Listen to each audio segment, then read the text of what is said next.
Bonjour à toutes et à tous et merci d'être avec nous pour cette rencontre avec Nicoletta à l'occasion de la sortie du livre Soul Sister aux éditions du Cherche Midi. Bonjour Nicoletta. Bonjour. Merci infiniment d'être avec nous aujourd'hui.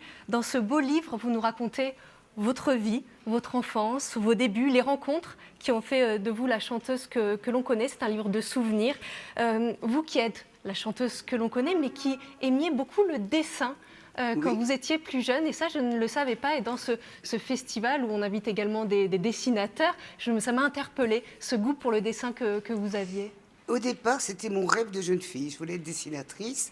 Et quand je me suis fait recaler en troisième, moi je ne faisais plus rien au collège. J'arrivais en troisième, j'étais déjà en vacances. Donc je devais redoubler. J'ai dit à ma grand-mère qui m'élevait, oh non, non, non, on va faire autre chose, faut trouver... J'ai failli rentrer chez un architecte, mais quand tu es un jeune apprenti dans un truc d'architecture, tu fais des traits, hein, tu finis les plans de l'architecte. C'est pas tout à fait ça que je voulais faire. Moi, je voulais La mode, habiller les femmes en poupée Barbie. C'est bien résumé. Je voulais faire des jolies robes, des tas de choses. Donc, ma grand-mère et mon juge de tutelle m'ont trouvé une issue formidable. Je me suis retrouvée à Lyon, dans un foyer de jeunes filles, et j'ai pu étudier à l'école textile de Lyon, dans la section dessinateurs, pour apprendre les harmonies de couleurs, bien sûr, l'histoire du tissu, et surtout aussi la chimie organique pour le collodion, la rhodiacéta, parce qu'on commençait en 60 à travailler sur les textiles à base de nylon, etc. C'était très intéressant. Mais surtout, j'ai appris à dessiner, parce qu'il y avait des cours de matière, enfin de choses, de figures mortes, de dessin, en dehors de la technique. Et je travaillais une fois par semaine dans un atelier professionnel. Et c'était magnifique, mais je suis restée 1 an parce que bon, je fuguais pour aller danser le rock'n'roll avec mes copains étudiants de droit, tous ces petits Lyonnais qui étaient un peu farfelus. Mais c'était ma jeunesse et j'aimais la musique. Mais je voulais vraiment être stylée. Je faisais une fois par semaine des cours des Beaux-Arts en auditeur libre. J'ai suivi les mêmes cours que Gainsbourg, c'est-à-dire l'académie, l'étude du nu, pour comprendre les proportions du corps humain. Et puis surtout, c'est 7 fois notre tête, c'est la proportion d'un être humain. Mais dans la mode, c'est 10 fois. On étire les modèles pour rendre les vêtements plus gracieux et plus spacieux et plus jolis. Mais bon, j'ai loupé le truc.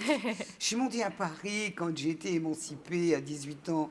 Je suis devenue une grande fille avant tout le monde. Je suis partie à Paris pour faire quelques saisons dans ma région pour servir des pizzas, des fondus, ça se fait beaucoup en Haute-Savoie. Je suis montée à Paris parce que j'avais des relations de copains parisiens, et je suis descendue au Flore. Et je dis tout ça. Après, le reste, on lit dans mon livre. Ça s'enchaîne. Et je ne suis pas devenue dessinatrice, j'ai loupé le coche, parce que les fonditures, c'est cher. Et il fallait que je vive de mes petits déjeuners, de mes petits boulots. Et après, bon, je travaillais la nuit. J'ai fait DJ, j'ai fait vestiaire, j'ai fait pas mal de petits boulots, et j'habitais à Saint-Germain-des-Prés. J'adorais. C'est une époque merveilleuse. Et on va parler de tout ça et de toutes les rencontres, parce que j'insistais sur le mot en introduction, parce que c'est quelque chose qui est extrêmement important dans votre livre, et on sent comment toutes ces rencontres vous ont permis d'avancer, et toutes ces formidables rencontres. Mais on parlait de dessin, de peinture. J'ai appris aussi en lisant ce livre que quand vous aviez 17 ans, vous alliez jouer de l'harmonica sur la tombe de Van Gogh et de son frère Théo. Tout à fait. Je jouais au Wind the Sands, un petit gospel quand même. Hein. Je pique un peu de lierre parce que leurs 2 tombes sont réunies par un plateau de lierre. Le lierre, c'est le symbole de la fidélité. Je l'ai mis dans mes livres. Parce que la dernière école que j'ai faite pendant 1 an, c'était Château de Brécourt, en Seine-et-Oise, où j'ai appris à... Je devais être secrétaire. Une maison pilote, avec rapidité, on apprenait à travailler très vite pour apprendre la sténo, la sténodactylo, etc. Bon, je ne suis jamais servi. Hein. Et voilà. Mais c'est des beaux souvenirs parce qu'on faisait des promenades et j'allais au Vers-sur-Oise et j'adore la peinture. Et très tôt, j'ai mis mon nez dans l'histoire de la peinture. Il y a tellement d'ouvrages merveilleux où on peut connaître toutes les biographies de tous les peintres et suivre le mouvement de la peinture, de l'art académique jusqu'à nos jours.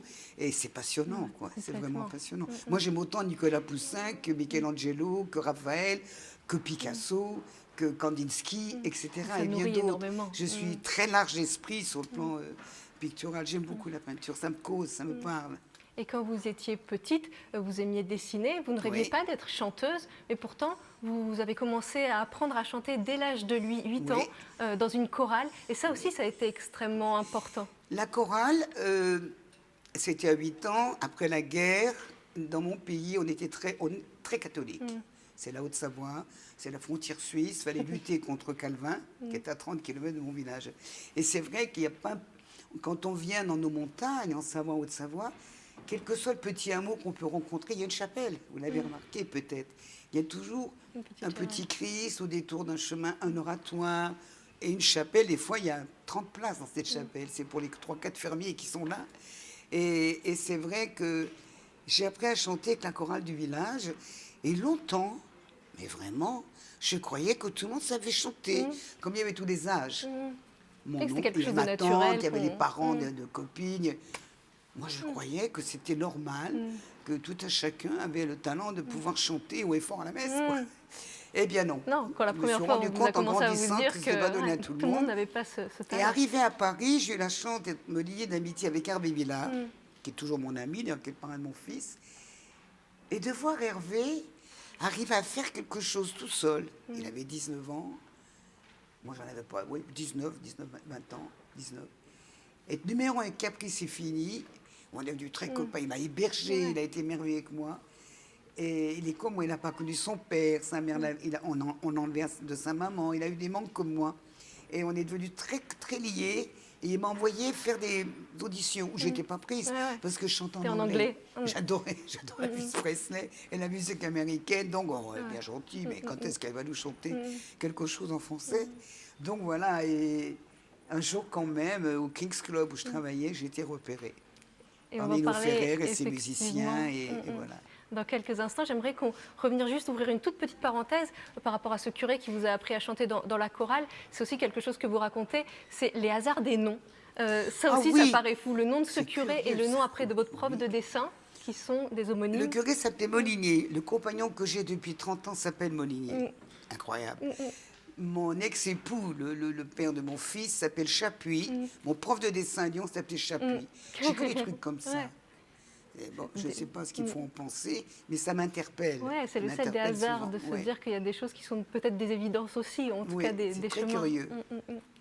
Et vous l'avez dit, vous allez être repéré, vous allez vous-même déjà aussi vous rendre compte qu'effectivement vous avez une voix et qu'elle n'est peut-être pas si ordinaire que tout le monde ne sait effectivement pas chanter. J'écoutais un jour Salut les copains, qui était à la mode à l'époque dans ma petite chambre. Et Hervé me poussait. La voix que tu as, tu chantes sur les disques que tu mets, on entend que toi au bout de la boîte. Fais quelque chose. Alors bon, j'entends toutes ces chanteuses de l'époque qu'on appelait les yéyés. Et j'ai carrément osé me dire, bah, écoute ma fille quand même, tu as plus de voix que ces filles-là. Elle chante comme des seringues quand même, faudrait peut-être que tu t'appliques, fais quelque chose, au moins un disque. Et quand j'ai signé mon premier disque, il y avait 6 mois de signature, parce qu'on te fait une première option de 6 mois, et si tu vends, on te signe 3-4 ans. Je dis, bon, il faut un disque, on verra bien. J'ai toujours un peu galégé, pris ça à la légère. Puis finalement, le deuxième disque, en 6 mois, c'était la musique, et j'en ai vendu beaucoup, des centaines de milliers. Donc, eh bien, ils m'ont signé 3 ans. Puis après 3 ans, ça a été 7 ans. Donc voilà, et je suis tombée quand même dans la firme qui était qui travaillait très fort à l'époque, pardon, c'est chez Barclay. Et il y avait les plus grands. Évidemment. Il y avait Brel, il y avait Ferrat, il y avait Ferret, il y avait Aznavour, mon ami Nino Ferrer, bien sûr. Il y avait Eddie Mitchell. C'est une sacrée maison de disques, vraiment. Et j'ai appris beaucoup de choses. Il y avait un très bon directeur artistique qui s'occupait de moi, qui était un musicien de jazz. Et très vite, il m'a fait travailler avec des très grands musiciens. Parce que j'ai de la chorale à la rythmique, il faut savoir, c'est difficile. Et j'avais tout à apprendre, à part la voix. J'avais pas de technique, c'était pas évident. Mais Barclay m'avait bien entouré. Et par rapport à l'envie justement, ou en tout cas à la ténacité, ou voilà, là on parlait très très rapidement, très succinctement de votre enfance. Vous l'avez dit, vous avez grandi en Haute-Savoie. Votre mère souffrait d'un retard mental. Oui, votre père a été absent. Votre grand-mère, qui était si importante pour vous. Mon grand-mère, c'est mon idole. Elle est toujours mon idole. Elle est partie il y a presque 30 ans, mais ma grand-mère, elle avait 39 ans quand je suis née. Vous savez, j'étais très proche d'elle. Donc, en plus, elle m'a toujours fait confiance. C'est elle qui m'a donné les clés de ma liberté dans ma tête. C'est elle qui m'a appris à être libre, comme elle l'était. C'était une femme extraordinaire dans le vrai sens du terme. Originaire fermière, elle avait encore beaucoup de terre, on avait des vignes, on avait des tas de choses. Ses parents étaient morts en 40. Elle n'a pas eu la chance d'avoir des frères et sœurs, donc elle a arrêté les animaux, mais elle était à l'usine depuis bien des années, malgré le travail de la ferme. Et elle a été déléguée syndicale en 1936. C'était une sacrée bonne femme, très forte. Et avec le temps, je me suis rendu compte qu'elle était vraiment mon Premier ministre et j'ai envie de lui ressembler. Elle est mon maître et mon idole, ma philosophe. Et j'ai toujours en écho les phrases qu'elle me disait quand on se disputait toutes les deux. Ça fait rien. Quand je pense comment tu es capable de faire plein de choses, tu fais rien, je serai pas toujours là, tu te rends pas compte, mon petit, faut que tu apprennes à s'occuper de toi-même. Le prince charmant n'existe pas. Et elle avait raison. Et elle m'a donné beaucoup de courage et de force parce que j'ai regardé vivre. J'ai vu comment elle s'y prenait. C'était un être tellement généreux. Tout était pour sa famille, rien pour elle. Le dimanche, elle tricotait. Combien de fois elle m'appelait, viens ici, qu'est-ce qu'il y a? Viens. Elle me mettait des échelots de laine. Comme ça, j'étais là, elle faisait des boules pour pouvoir tricoter. Elle nous faisait nos pulls verts, nos chaussettes, nos écharpes. On est en Haute-Savoie, il fait froid l'hiver. Et comme elle était usinière, elle ne gagnait pas beaucoup d'argent. Et elle faisait tout. Ça vous a donné de la force. Et quand vous avez commencé, c'est un exemple. Bien évidemment, les fans aimaient vos chansons avant tout, mais vous avez été très touchée aussi, je crois, par toutes ces lettres de personnes qui étaient touchées aussi par votre enfance, parce qu'eux aussi avaient vécu une enfance difficile et se sont retrouvés quelque part en vous. Il y a beaucoup de réminiscences dans la vie de quelqu'un comme moi, qui tout d'un coup dans la lumière. C'est vrai que les premiers adeptes qu'on peut avoir, si on peut parler ça comme ça, adeptes, les gens qui tout d'un coup réagissent à notre sensibilité ont souvent la même que nous. C'est vrai, on ne peut pas faire l'unanimité quand on fait le métier que je fais. C'est une question de sensibilité. Quand on chante, on a une voix qui va toucher les gens, puis elles vont en laisser d'autres indifférents. Je le comprends très bien. Je l'ai analysé avec le temps et avec le travail. Et c'est vrai que, par contre, les gens qu'on touche, ils peuvent pleurer quand on chante. Ils ont l'émotion. Et ils nous disent beaucoup de choses à la dédicace. Moi, j'ai eu droit à des réflexions du public me racontant leur vie, leur malheur, leur trajectoire, leurs soucis. C'est terrible. Il y a une proximité énorme avec les artistes qu'on aime, en fait. Quand on est touché par une voix, forcément, il y a quelque chose de très intime qui se joue. Oui, et on ne se rend pas compte de ça.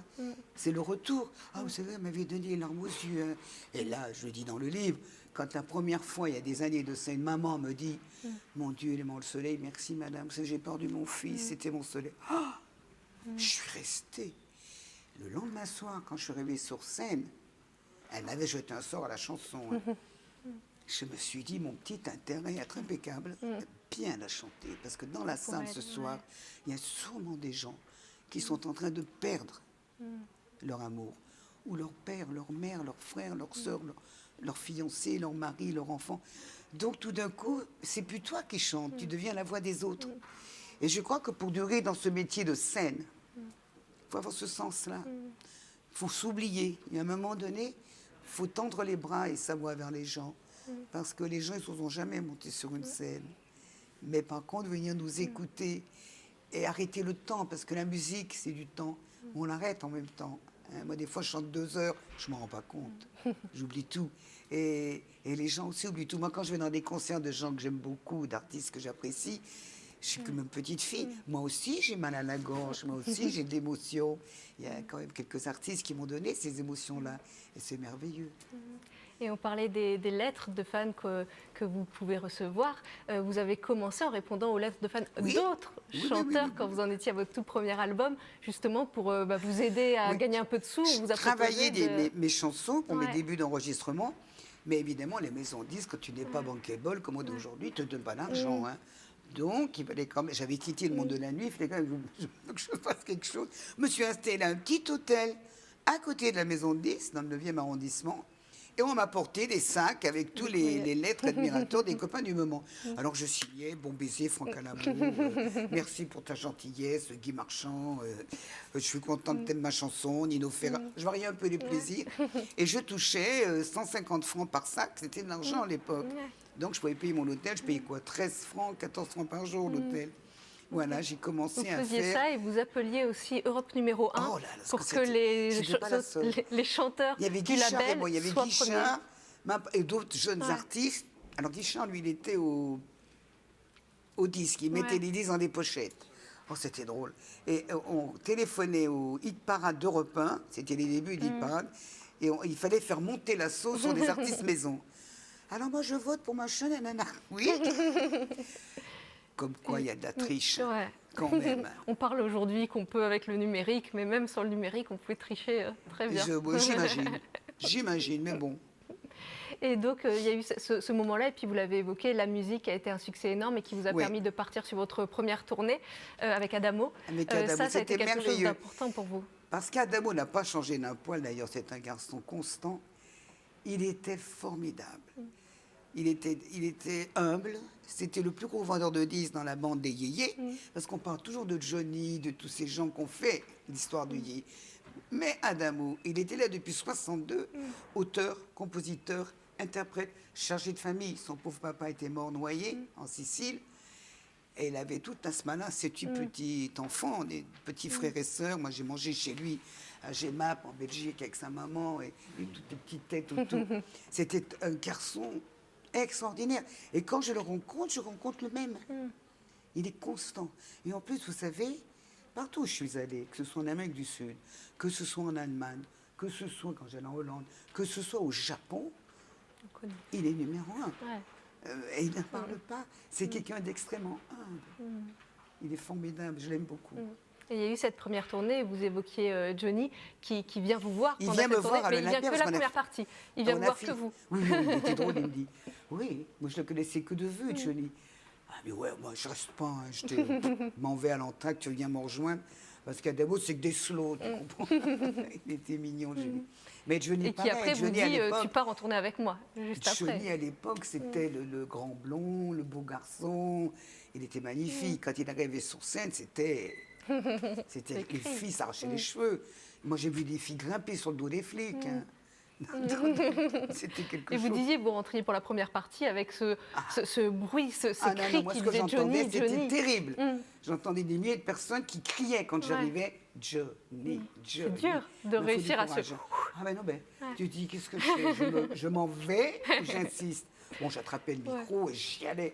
Et en plus, Johnny, c'était une très belle indication d'atelier, de travail. Je restais dans la coulisse pour le regarder travailler. Johnny, la première chanson, c'est moyen. Comme il chauffe jamais sa voix, c'est un type qui avait un instinct extraordinaire, bête de scène, bête de musique, sacré bonhomme. La deuxième chanson, ça allait un peu mieux. La troisième, quand Bob Ging, il connaît. Alors là, c'était magnifique. Tu passais 2 heures à être subjugué. Alors, des fois, il se faisait de l'improvisation. Y a-t-il quelqu'un qui veuille m'aimer et toutes les filles hurlaient. Ce soir, il voyait que j'étais dans les coulisses.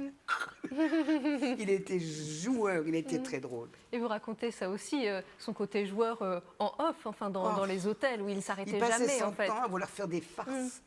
Alors, Il c'était changeait à l'hôtel que ça se passait. les panneaux sur les chambres avec les numéros en mettant... Il changeait les numéros de chambre, Ouais. mais surtout mettait les doubles toilettes Ouais. sur la chambre du régisseur Ouais, c'est qui ne ça. tombait pas de la nuit. Parce qu'évidemment, à l'époque, les hôtels, Sofitel, excusez-moi, j'ai nommé une marque d'hôtels, tous ces grands hôtels n'existaient pas. Les autoroutes non plus. C'était les routes nationales, et Hôtel de la Gare, Hôtel de la Poste, Hôtel du Midi, Hôtel, oh là là, Hôtel du Soleil. Enfin bref, on n'avait pas les hôtels, c'était 2 étoiles tenus par des familles. Et on avait les mêmes couloirs, on était tous sur les mêmes couloirs. Et au fond du couloir, il y avait les toilettes. Il n'y avait pas de toilettes dans les chambres à l'époque. Et lui, il adorait enlever les WC, les mettre sur notre porte. Et les chaussures. Ouais. Toutes les chaussures étaient mélangées, parce qu'on mettait les chaussures dans les portes dans le temps. Surtout les VRP, les pauvres hommes d'affaires, les agents commerciaux, ils venaient chercher le galas le lendemain. et c'était un farceur. La plus belle farce qu'il ait fait, il m'a fait passer pour une groupie Oui. à Colmar.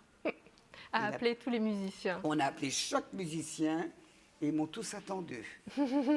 Vous disiez, je vous ai repéré. Enfin, Non, je j'étais... suis la blonde au premier rang, tu n'as pas arrêté de me regarder pour me donner le texte. Vas-y, dis t'as des gros seins. Vas-y. Ah, il était formidable, Et vraiment. vous disiez, il arrivait sur scène, il ne s'était pas chauffé la voix, peut-être aussi parce que souvent il arrivait en retard et c'est pour ça que vous ne voyagiez J'avais pas le jamais droit de monter. avec Oui, lui. oui, C'est-à-dire que lui avait la belle voiture, vous aviez la R12, je oui. crois, et parce qu'il fallait que la première partie arrive avant Oui. parce qu'il Et un arrivait jour, tout le temps en je retard. il voulait toujours que je monte dans sa voiture. Parce que lui aussi, sur son contrat, c'était écrit qu'il ne fallait pas qu'il me prenne. Ouais. Mais un jour, quand même, je dis au tourneur, mais pourquoi je ne peux pas monter dans la belle voiture de Johnny, moi? Il me dit, mais, idiote, comme il arrive souvent en retard, tu peux faire 2 chansons en plus. L'autre, il arrive. Et vous racontez ça, vous racontez les tournées, vous racontez aussi, même si vous le racontez de manière très rapide, la fatigue aussi que c'est quand même toutes ces tournées, parce qu'il faut enchaîner les concerts, et puis c'était quand très les concerts fatigant, s'arrêtent, il ouais. faut enchaîner la télé. Enfin, c'est quelque chose... On avait une santé ouais. quand même d'enfer. Je ne sais pas comment on a fait parce qu'il n'y avait pas de zénith.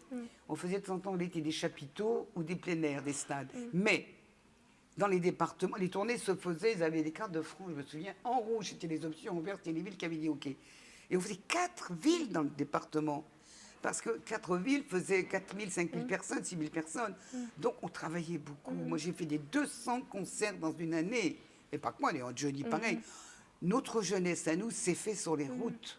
Et vous Il disiez... y a eu beaucoup d'accidents de voitures d'ailleurs à l'époque. Et vous disiez que quand vous reveniez de tournée, vous faisiez la grève de la vie. Ouais. Ouais. Oui, donniez plus de temps en temps, nouvelles, j'en voulais à c'était- tout le monde. ouais. Donc je m'enfermais chez moi et block-out. C'est-à-dire, je répondais plus au téléphone, je répondais plus à ceux qui venaient sonner à ma porte. Et ça fallait tout le monde. Hein. La maison 10 me cherchait J'imagine. partout. Et au bout d'un moment, quand même, j'ouvrais. Mais qu'est-ce qui t'arrive? Ben, je fais la grève de la vie, vous me fatiguez. Et quand même, vous vous disiez, bon, faut que j'aille à la télé quand même, parce que vous saviez que votre grand-mère regardait, qu'elle vous attendait et que ça lui ferait plaisir de vous voir. Donc Ça c'est m'a aussi ce qui beaucoup vous aidé motivait. parce qu'il y a des moments où j'avais envie de fuir. J'avais envie de fuir parce que quand tu as fait plein de concerts chaque jour, que tu viens, on te met en studio pour faire 15 jours de studio, chanter une nouvelle chanson, et quand tu te bourres de télé entre-temps, tu ne te reposes jamais. Donc à un moment, tu dis, je vais arrêter, quoi. Tu as envie de partir. Et tu te dis, ouf, je les ai assez vus. Je vais aller repartir dans ma Savoie natale et je vais me reposer. Et puis après, je me dis non. Non, parce que ma mamie, ma mémé, elle me regarde et elle est tellement heureuse. Parce que bon, ma grand-mère, quand même, ma réussite, c'était la sienne. Hein. Et elle m'a donné beaucoup de courage. C'est le regard et l'écoute de ma grand-mère qui fait que je n'ai pas cédé à la tentation de fuir. Mais j'ai eu souvent envie. Et ces émissions, Maritier et Gilbert Carpentier, c'était l'amusement qu'on peut voir dans les images. C'était aussi un amusement ou c'était aussi, parce qu'on imagine que la télé, c'est aussi des contraintes, ou Ouais. est-ce que c'était aussi, voilà, il fallait se motiver, comme on le C'était disait, beaucoup pour y de aller. travail, hein. C'était Ouais, beaucoup c'est de ça. travail. C'est pas ça se fait pas spontanément et naturellement, en fait. Et quand on vend beaucoup de disques, on est demandé de partout. Donc tu te reposes jamais. Ouais. Tu te reposes jamais. Mais bon, ben, c'est comme ça. Aujourd'hui, c'est le même système. Quand on regarde les télévisions, et Dieu sait qu'elles se sont multipliées, on voit à peu près toujours les mêmes artistes, mois après mois. Hein, c'est le même système, ça n'a pas changé. Et on a parlé de plusieurs rencontres qui ont été très importantes. Vous l'avez évoqué, mais très rapidement dans une liste de personnes. C'est Brel aussi, Oui, qui a été extrêmement important, même si vous n'avez pas pu jouer au tout début. Oui, il est venu avec lui, m'écouter sur scène parce qu'il voulait m'engager pour l'accompagner dans L'Homme de la Manche, pour que je fasse Dulcinea. Mais finalement, je ne l'ai pas fait parce que M. Barclay, n'a pas voulu. Il a dit, Ça ne rapportait pas assez Il d'argent. faut qu'elle me vende des disques, qu'elle me rapporte de l'argent. Et il a dit en plaisantant, bien sûr, mais il a dit. Et puis aussi, il y a eu un metteur en scène américain qui a voulu imposer sa femme. C'est une américaine qui faisait le rôle. Elle avait un accent, d'ailleurs, je me souviens, qui jouait très bien, d'ailleurs. Mais on est restés copains. Et Parce puis vous que avez Brel- posé pour une photo pour votre album. Ah oui, il ensemble. était adorable, parce que j'ai chanté Quand on n'a que l'amour, et je suis une des premières à l'avoir repris. Il était très content de mon travail, et il a dit à mon directeur artistique, tu m'amènes la gamine, je vais lui donner un coup de main, et il a posé pour la pochette. Elle est superbe, belle, la cette photo. Ouais, Il cette photo, elle est tournait, superbe. mon oncle Benjamin, il était au cinéma à l'époque. Et d'ailleurs, dans ce livre, je le précise, il y a énormément de très belles photos. Il y a bien sûr ses souvenirs, mais il y a des photos, il y a des lettres également Les qui petits vous mots ont des été copains, adressées. c'est Ouais, mignon, hein, c'est super mignon Ouais. et très touchant et très Ah, j'ai émouvant de ouvert voir mes tout ça. tiroirs à souvenirs. Hein. Mais on n'en fait qu'un de livres comme ça. Alors, où tu le fais vraiment, moi j'ai voulu être sincère, parce que bon, moi je vais chanter encore quelques années, puis après je vais m'arrêter. Parce que la vieillesse sur scène, ça va aller quoi. Tant que j'ai l'énergie, bon. Oui, le Mais je plaisir pense que, à part un homme, Mm. Aznavour a chanté très longtemps, mais bon, il y allait le petit Charles, c'était le grand Charles quand même. Mais je trouve qu'une femme, Nicoletta, c'est la une petite femme Nicoletta. âgée sur scène, ça fait de la peine. Moi, j'ai pas envie de faire de la peine. Et puis il faut Et prendre du puis- plaisir, il faut continuer à prendre du plaisir aussi. Non, non, j'ai du plaisir, Ouais. mais je suis fatiguée. Et puis, comme vous le dites que je fais du dessin, je redessine. J'ai envie aussi de faire Faire un d'autres peu choses. d'aquarelle, de peinture.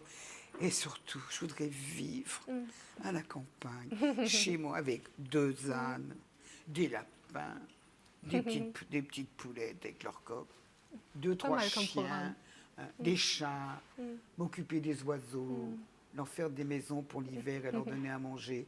J'ai envie de vivre près de la nature parce que c'est comme ça que j'ai grandi et ça me manque, ça me manque. Et je le disais, dans ce livre, vous racontez les rencontres qu'on a un petit peu évoquées ensemble. Vous évoquez aussi vos succès et surtout vous racontez les histoires de ces chansons. Et on Oui. voit que tout n'était pas toujours écrit à l'avance Non. quand on parlait des succès. Vous parlez notamment de la musique qu'on a évoquée tout à l'heure.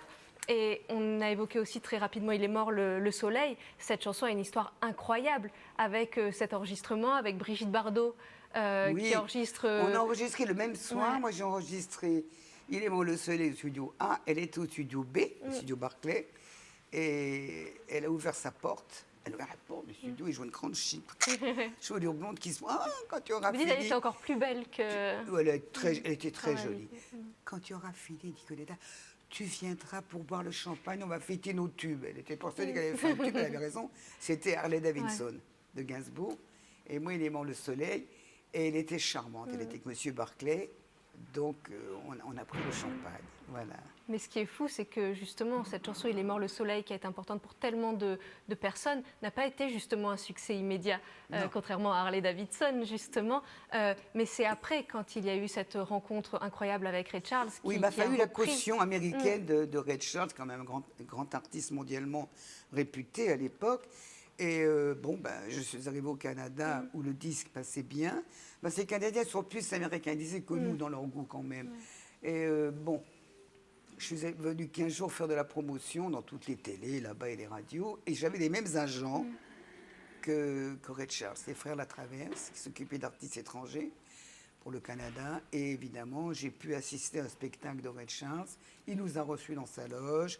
On a été dîner ensemble, toute l'équipe, au restaurant quartier chinois de Montréal.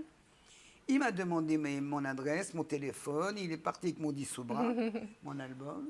Et il m'a réveillé quelques temps plus À tard. 2 heures du Je matin. le raconte dans mon disque. Et voilà. Et quand il m'a dit qu'il voulait enregistrer Les mots le soleil, il me demande ce que je suis en train de chanter. Qu'est-ce que tu racontes? Ah, j'étais pas très bien. J'ai dit, mon Dieu, comment il va le prendre? Parce que bon, tout le monde sait que Ray était non-voyant. J'étais un peu ennuyée à mon encoignure, là. Alors, je lui ai dit que c'était une histoire d'amour, que bon. Mais c'est vrai qu'il a adoré, il a éclaté de rire. Et il l'a fait, il a tenu sa Et ça a été promesse. un très grand succès. Et c'est à ce moment-là qu'en France, les radios. C'est-à-dire que ça devient, quand tu es parrainé par un artiste mondial, tout d'un coup, tu es visible. Ouais. C'est un challenge, c'est énorme. Tu es parrainé. Tout d'un coup, tu deviens plus crédible, tu as plus de visibilité. Et puis, ils sont tous charmés. Une chanson française qui est reprise par un grand artiste américain, oh là là, quelle stupeur. Voilà. Et Ray Charles, qui vous considérait comme une soul sister, qui donne Oui. le titre C'est à aussi, ce livre. oui, il trouvait que Piaf aussi, il aimait beaucoup, il la connaissait. Et il me disait, vous, alors, les petites chanteuses françaises, vous n'êtes pas grandes, mais en anglais, on strong voice, c'est ça le blues français qui faisait en rigolant. Et il y a beaucoup d'humour. Et par contre, soul sister, c'est surtout une expression du gospel. Vous savez que je fais du gospel depuis plus de 25 ans maintenant. Eh bien, les chanteurs de gospel entre eux, c'est Hi sister, Hi brother. C'est vraiment une communication parce que le gospel, c'est un échange vocal. C'est vraiment quelque chose de communicatif, de communion vocale. Il ne faut pas oublier que c'est une musique sacrée, bien sûr. Je ne vais pas faire la panacée du gospel, on n'est pas là pour ça. Mais ça m'est resté, mes copains du gospel, ils disent ah, comment elle va la sister? Ça va, sister? Et voilà. Et d'où ça vous est venu ce goût justement pour le gospel? Parce qu'on va peut-être avoir le temps de l'évoquer, mais en 95, vous avez décidé de réaliser un rêve de partir sur les routes de France avec une chorale de gospel. Je l'ai fait. Mais exactement. Mais avant cela, vous passiez des disques de gospel, de rhythm and blues, de Non, soul. le D'où ça gospel, vous j'en ai venait? jamais passé. Ce Non. n'est pas une musique Ouais. qui est commercialisée. Ouais. Elle s'est démocratisée depuis 30 ans. Ouais. Mais Mais d'où c'est ça pas vous une est venu, musique, c'est ça? une musique sacrée, ça se passe pas. Ouais. Les radios n'ont pas du tout envie de faire la pub au bon Dieu, sachez-le, il faut que vous le sachiez. Et gospel veut dire évangile, et tous les textes sont pris dans le Nouveau Testament. C'est une musique anglicaine, c'est une expression anglicane des baptistes, des évangélistes. C'est les Irlandais qui ont mis cette religion en Amérique, et les esclaves ont tout d'abord fait du negro spiritual, des chants a cappella, et ensuite, au contact du blanc, ils ont appris l'harmonium et le rhythm, la main gauche, les harmonies, etc. C'est la première musique africano-américaine. Et ils se sont axés sur l'histoire de Jésus. Voilà. Mais vous, Mais où moi, est-ce que c'est parce c'est que je venu? suis frontalière Ouais. suisse et que j'habite proche d'un pays anglican et protestant qui est Genève. D'ailleurs, je me suis mariée à Genève plus tard. Et que là, j'ai connu des chanteurs de gospel en même temps que des musiciens de jazz quand j'avais 16 ans. Donc j'ai découvert Très tôt, ouais. des chanteurs de gospel par les disques. Il y a une chanteuse qui est morte depuis 40 ans maintenant, qui est extraordinaire, qui s'appelle Mahalia Jackson. Elle a une voix, aïe, aïe, aïe, aïe, aïe. Ça nous... Ça me transperce le corps, ça, voilà, une voix habitée par la main de Dieu. Je suis sûre qu'elle, elle est céleste, elle est là-haut. Hein. Qu'est-ce qu'elle chante bien. Et ça m'a beaucoup touchée, comme Ella Fitzgerald à l'époque, comme Ray Charles à l'époque. Comme, alors moi, mon amour, c'était Elvis. Et Elvis, pourquoi il chantait comme il chantait? Sa maman était baptiste, elle l'emmenait à la messe de gospel le dimanche matin. Donc, il a appris à chanter, à bouger dans les chorales de Black. Et c'était son inspiration. Et comment est-ce que ça s'est passé en 95, je le disais, où vous décidez de réaliser ce rêve? Comment s'est passée cette tournée? C'était une chose que vous aviez en tête depuis longtemps? Ça s'est passé qu'on a un peu les... Vous savez, quand on a 50 ans dans ce milieu, les femmes, 45, 50, on est du déjà vu, du déjà entendu. Bon, alors on nous oublie. On passe peu à la radio. Bon, quand moi j'ai eu de la chance, parce que la Villiers m'a pris dans un duo. Et Idée Noire. Elle m'avait fait du bien, il est noir. Comment dirais-je? J'ai décidé de faire du gospel pour faire l'artiste, c'est-à-dire communiquer avec cette musique, avec les Français, parce que les Français aiment les belles voix. Et cette musique, il n'était pas commercialisée chez nous.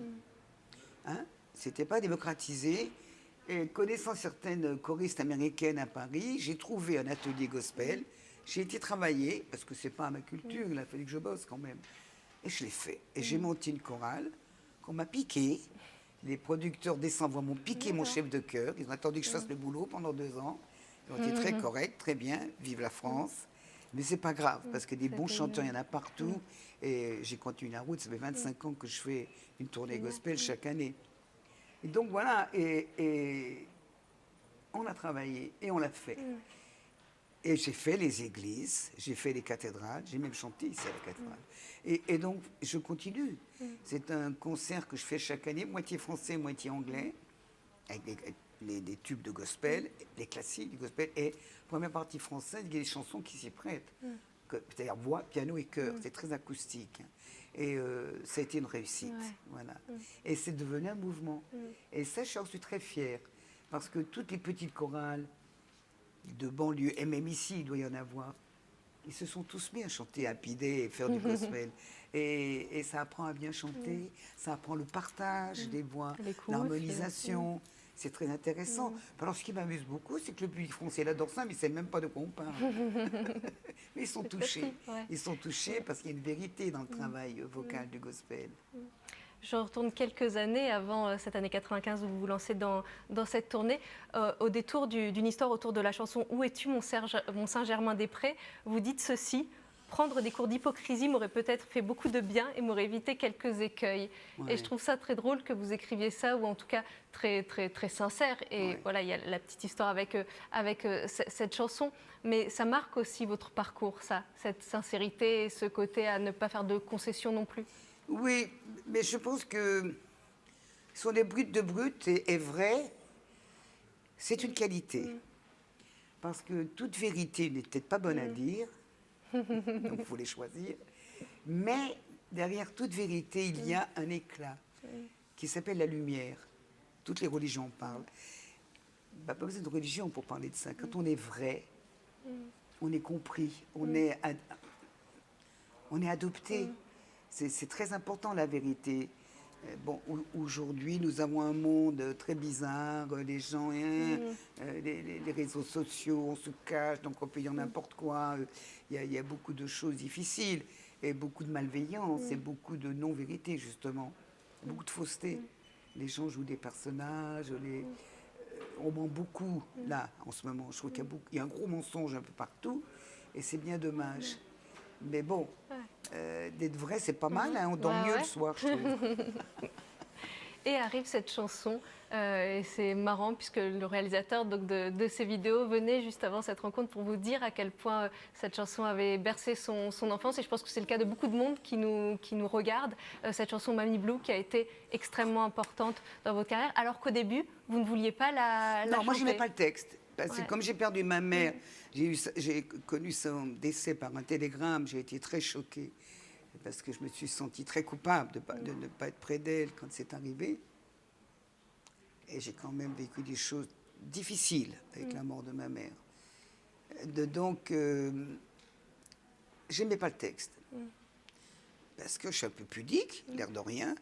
Et bon, quand même, raconter, dès que j'ai franchi la frontière, je suis frontalière, le vent soufflait plus fort qu'hier, quand j'étais près de toi, ma mère, c'est cela. J'ai dit, moi, je veux bien faire la chanson, mais vous me changez le texte. Et ils n'ont jamais voulu. Et ils ont peut-être eu raison. Sauf qu'il y a un quiproquo extraordinaire. Les gens pensent que je parle d'une grand-mère. Pas du tout, je dis ma mère dans la chanson. Mais comme Mamie Blue est un terme, mamie, c'est ma mémé. Donc c'est la façon moderne de dire mémé.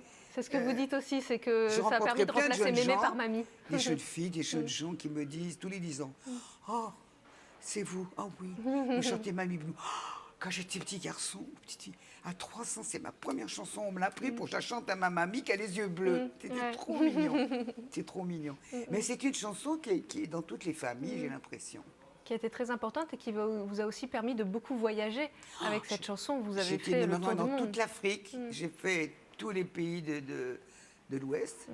J'ai chanté partout, à Niamey, à Douala, à Libreville, à Kinshasa, à Pointe-Noire, on peut chanter, oh là là, à Fort-Lamy même, je suis allée dans le désert.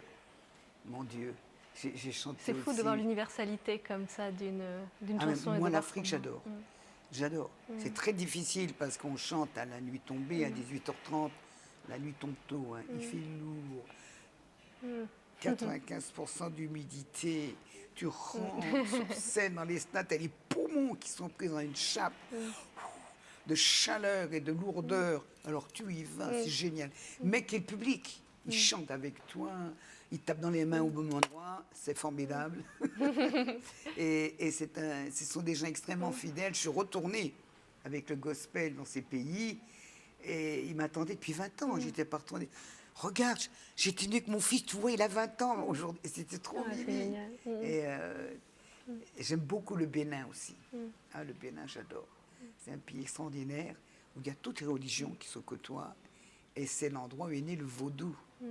Et quand j'ai chanté la dernière fois à Cotonou, il y a 7-8 ans, j'avais 4 chefs vaudou au premier rang. C'est impressionnant, ils avaient mis leur costume de cérémonie. C'est plein de surprises, l'Afrique. Mais c'est beau, c'est vraiment un beau continent. Très méconnu et qui souffre beaucoup. Beaucoup, beaucoup, beaucoup. Alors, ils ont souffert de la colonisation. Ils commencent à être un peu des pays en émergence, mais là, ils ont les Chinois qui débarquent. Oui. Et une autre personne pour qui Mamie Blue a été extrêmement importante comme chanson, c'est Joe Starr. Oh ben Joe Starr, c'est Mamie Blue, il l'a repris. Ben oui, c'est pour ça que je dis ça. Et la rencontre est drôle aussi, ce moment où vous commencez à chanter Mamie Blue, vous entendez une voix à côté de... Un enterrement de comment il s'appelait déjà, Tiki Hidalgo, qui était un petit acteur adorable et qui faisait du rockabilly. Et à la sortie de la messe, on était plein de copains, il y avait Joe et plein d'autres. Ouais, ce soir, on va accompagner Tiki, on va faire de la musique, tu viens. Donc je suis allée. Et les musiciens, ils attaquent Mamie Blue à un moment donné, alors ils me disent de venir, je prends le micro, et derrière moi, j'entends la grosse voix de Didier, donc de Joe Starr, et on s'est échangé nos téléphones, il a été adorable, et quelques temps plus tard, il m'a appelé, j'ai besoin de toi, viens au studio, etc. il avait créé une nouvelle façon de chanter Mamie Blue. C'est génial de voir que les chansons comme ça peuvent avoir d'autres vies et peuvent être Mais je complètement crois que réinterprétées par d'autres c'est une bonne personnes. chanson. On peut faire ça avec des bonnes Ouais. chansons.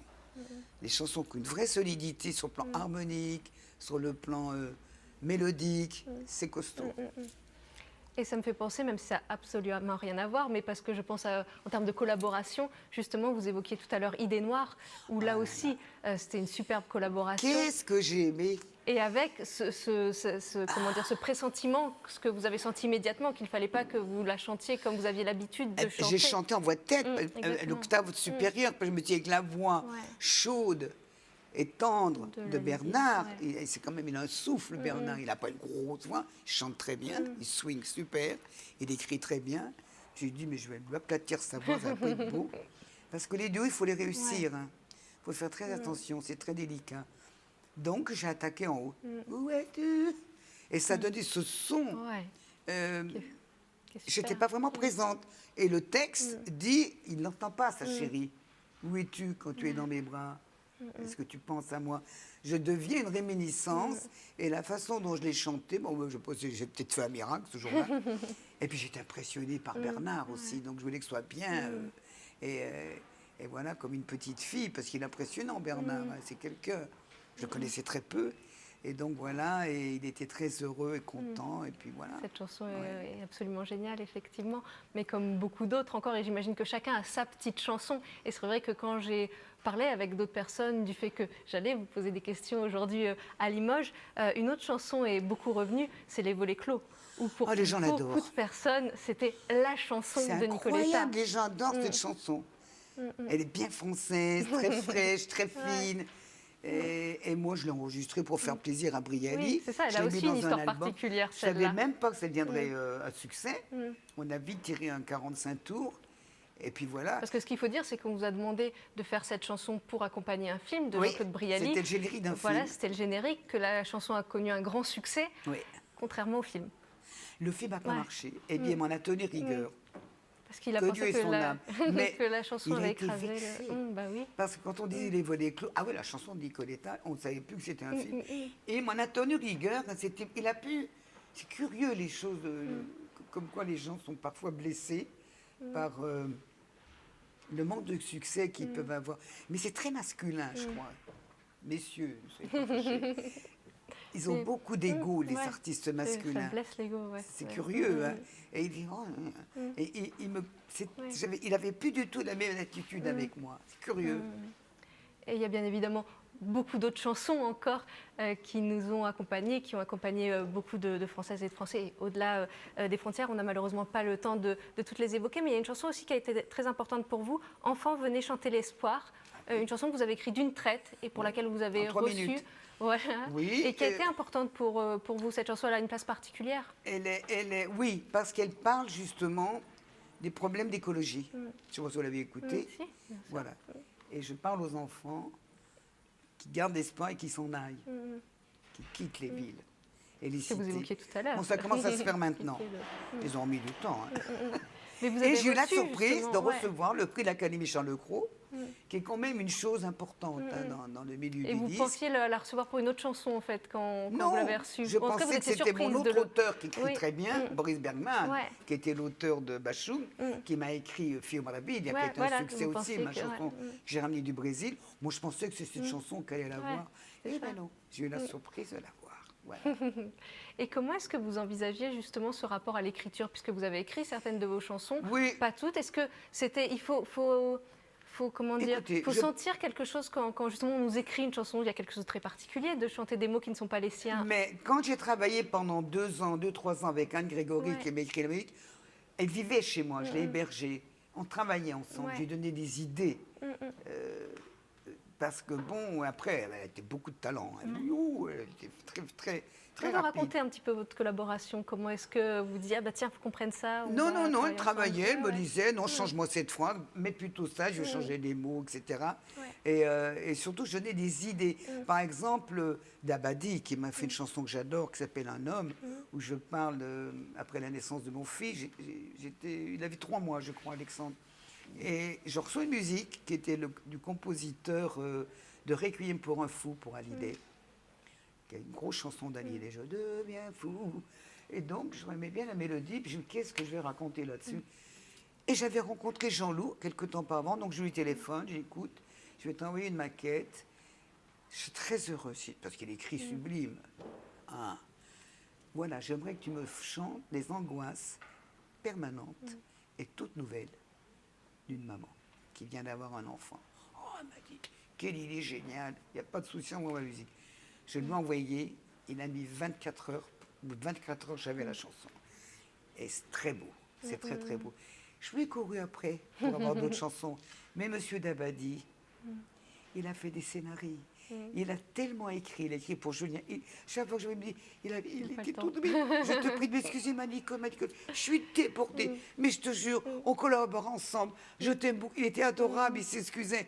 Mais il était débordé. Jean-Louis, il n'a fait que travailler toute sa vie, ce garçon. Qu'est-ce qu'il écrit bien? Il écrivait vraiment très bien. Mais on voit encore Donc, une fois quand on donne une indication à qu'on notre sait, auteur, c'est important. C'est comme un synopsis pour un scénario. Et ça, j'ai des bonnes idées là-dessus.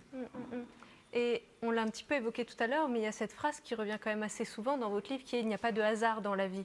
Et que quand les choses, elles arrivent, en fait, vous êtes à vous dire ben, « oui, c'est que ça doit arriver, en fait, si mais ça arrive à ce écoutez, moment-là ». Ray Charles, il est mort le soleil. L'a donné à un non-voyant. C'est quand même incroyable. Oui, j'avoue. C'est quand même bizarre. Moi, j'ai toujours des réflexions là-dessus, sur les aléas du destin. Ouais. C'est joli. Il faut penser que c'était dans l'air, que ça devait arriver. C'est mignon.